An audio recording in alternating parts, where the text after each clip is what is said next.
coming off a loss and then a short week to prepare, and now they're hit with this. How would you characterize the mood in Baltimore right now? Yeah, well, Kenny, in talking to Coach John Harbaugh just a day ago, he said they don't have a frustration meter. And really, in talking to a lot of other players today, the Baltimore's mindset is they're just going to hit the problems when they arise and just make the best of it. And today, the Ravens placed their fourth player on the COVID reserve list, an outside linebacker, Pernell McPhee. And they understand that all of things had to go virtual today. That forced the cancellation of practice. But Kenny, that's kind of the new normal in Baltimore. For this entire month, the Ravens were in the NFL's intensive protocol for all but 1 week. So they are very comfortable, even though they have these challenges, they're very comfortable in this setting. How uncertain are things to actually play the game? We're just 48 hours away. Yeah, for now, the NFL said there are no changes to the status of Thursday's game. And Baltimore, they're set to travel to Pittsburgh late tomorrow afternoon. And I've been told you can expect more players to be added to the COVID reserve list. Right now, what the process is, they're retesting some players just to make sure there are no false positives. But despite all of these challenges, the Ravens want to play this game because they've lost 3 of the last 4 games. And this represents Thursday night, national television, Thanksgiving night. This represents the chance for them to make a statement against the NFL's best team. And in talking to tight end Mark Andrews, he said, yeah, their backs are against the wall. They know people are counting them out. But he's very excited to show the world what the Ravens can do. Well, we hope it can come off and come off safely. Jameson, thanks for the report. The Ravens dealing with real-life situation. Some of you are involved in fantasy. Here's a couple notes on that. Ravens have 3 active running backs currently on the roster, all of them widely available in fantasy football leagues. Gus Edwards figures to get the bulk of the work. He's rostered in just 14% of leagues. Justice Hill and fullback Patrick Ricard rostered in under 1% of the leagues. Dallas Cowboys strength and conditioning coordinator Marcus Paul was rushed to a local hospital early this morning after experiencing a medical emergency. He's 54, undergoing further medical tests at this time. Paul joined the Cowboys in 2018 as an assistant coach. He was named the strength and conditioning coordinator under Mike McCarthy's arrival as head coach. He played 5 years as a DB in the NFL with the Bears and the Buccaneers from 89 to 93, played college ball at Syracuse.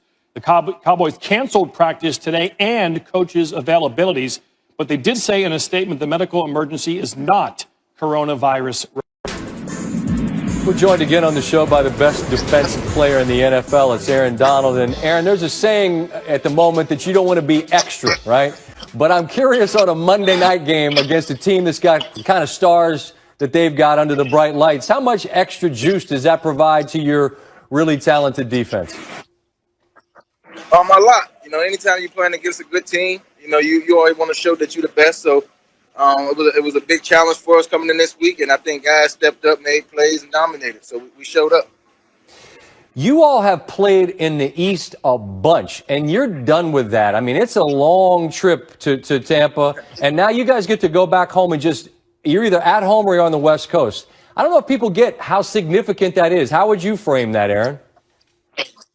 It definitely, I wouldn't say, I think we did a good job as far as, you know, getting used to it and things like that. It definitely was tough, but, you know, we stuck together. We had a good plan as far as what we needed to do to keep ourselves fresh and ready to play a game. So it's definitely good to be back at home on the West Coast and, you know, doing what we do. Your defense is something we talk about a lot. The offense, I think, when it cooks like it did tonight, you threw it a ton. But, I mean, to see that side of the ball get flowing the way they were, what does that do for the sort of overall sense of what you guys can be in these last couple months? That's what it's about. You know, I think it was a great team win. You know, I think, you know, we did things good on the defense. We made a couple of mistakes here and there, but, you know, the offense was there, made great plays. Special teams stepped up, made plays for us. So that's what you need to do to win games in this league, man. It's about playing as a team, sticking together in all 3 phases, making plays. And I think we did that today. So we got a lot of film to watch and learn from it and get better. So I don't think they're going to leave without you, but I imagine you got a flight to catch. So go get on the plane, travel safely home, and Aaron, have a happy Thanksgiving. I appreciate you making time for us. I appreciate you. Happy Thanksgiving to you too. Brought to you by Die Hard Batteries. Available at Advanced Auto Parts. Good one on Monday night. Rams and Buccaneers. Jared Goff threw the ball 51 times. 51 times for 376 yards. That's tied for the second most completions in a game in Monday Night Football history. The 39 completions on the 51 attempts.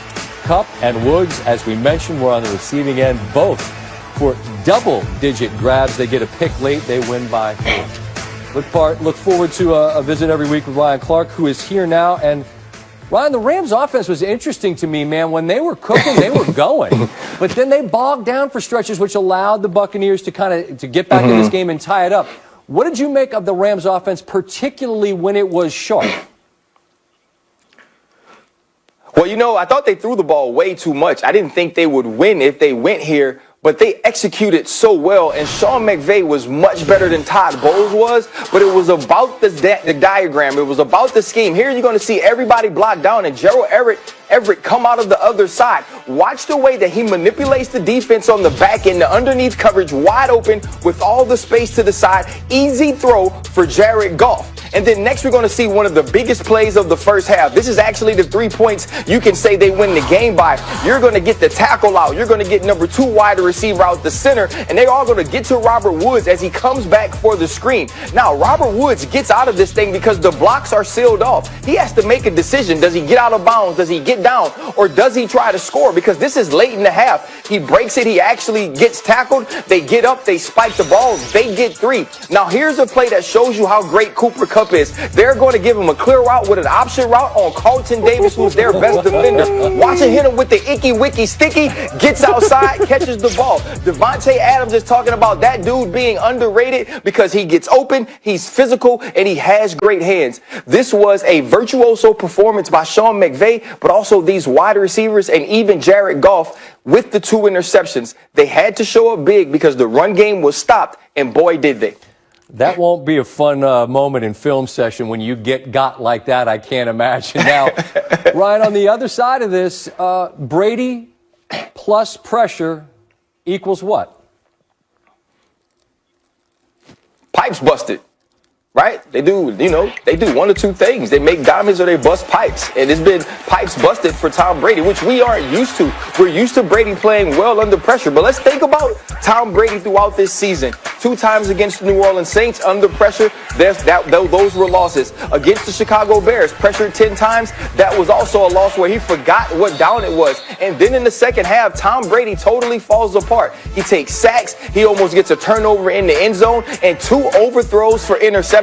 This is becoming a problem. If Tom Brady has a utopia, if Tom Brady has an oasis of time, if he has so many opportunities to throw the ball, he can utilize his skill weapons. But if you get pressure on him, he starts to see ghosts, maybe acting like Sam Darnold a little bit and throws the ball away, takes sacks. This team hasn't played well nor won any game that Tom Brady hasn't had perfect protection. And that's an issue when you think about having to play teams like the Saints going forward. All right, Ryan, I'm going to get greedy this week. I feel like we had a bunch of really good games, and as we reach Thanksgiving, we have a sense of what we're looking at and what we're seeing. I want to get your thoughts on some teams as we head into the most important stretch of the season in just a bit, all right?